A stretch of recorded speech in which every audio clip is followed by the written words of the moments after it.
Good morning, this is Robin Beaver on the Crude Spread Talk on the 29th of May at 7:30 in the morning London time.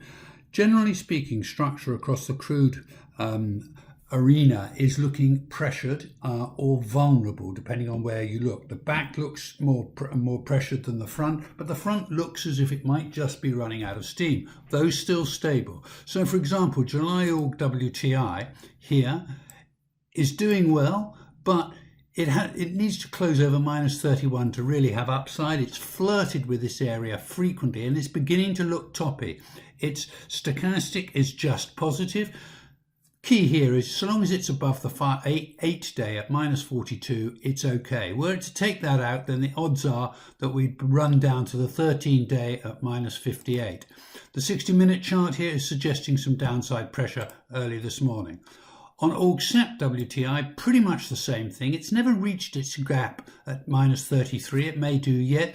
And whilst it's above the 5 and 8s at minus 46 to minus 47, it's okay. But were it to fail at minus 47, I suspect it would then move down here to the 13 day at minus 60. The stochastic has moved negative, and I think this spread, Aug looks like it's going to founder and move lower. And the 60-minute chart is suggesting continued weakness into this morning for another few hours at least. If we look at the back end of TI, DEC June, struggling. It's below the 13 day at minus 185 here. Whilst it's below 185, it's under pressure. If it can move and close back over there, then there's no serious upside unless it got over the 8 day at minus 162. So it's a sort of 162, 185 market. But it's below this 185, which is going to keep some pressure on it. And if you look to the left, the 60-minute chart, a bit too illiquid to draw too many conclusions, but it's hinting at continued downside pressure into the morning. The red DEC on WTI, whilst it's below 325, it's in trouble and should head for the 21 day at 370. A move and close back over minus 325 would suggest it's trying to hold. There's no real upside whilst it's below the 8 day at 291. Use this 13 day at minus 325 as a pivot. It's got a negative stochastic, but its 60-minute chart is suggesting it's trying to hold. So don't be surprised if it comes back to try and test the minus 325 level, and a move over there would put the bears on hold for the moment.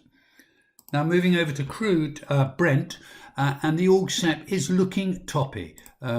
It's hit its target at the gap fill at minus 38 fairly frequently. It seems to be creating a top here, but it's still above or at the 5 and 8 day moving averages around minus 47, 46. So long as it's above there, it's okay. It's printing minus 46. There's no real upside unless it gets over minus 38. And as I say, it's toppy between 46 and 38. But were it to fail at the 13 day at minus 49, then I think we'd have a move down to the 21 day at minus 68 in store for us. The negative stochastic is not great, not particularly supportive. And the 60-minute chart on this spread, although it's come back from 49 to 46, is suggesting more pressure during the course of the morning, downside pressure that is. The SEPOC, not very different. It's trying to hold amongst the 5 and 8s at minus 48, 49. It's got no upside unless it was to close over the gap fill at minus 37, which was its target on the way up.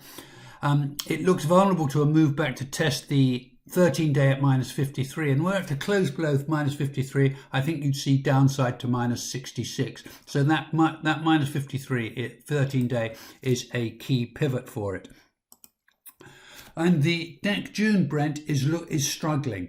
It's below the 21 day at minus 249, and whilst it's below there, it should make its way down to the 34 day at minus 271, and a move and close below 271 would put further pressure on it to minus 287. The 60-minute chart on the left, although illiquid, is pointing to lower numbers. And this view of lower numbers is maintained whilst it's below the 21 day at minus 249. The red DEC Brent also looks pressured. It really is only confirmed on this pressure by being below the 34 day at minus 449, but a failure to hold the 55 day at minus 432 would not be good, and it's only deemed to have a little bit of upside if it were to get over the 21 day at minus 416.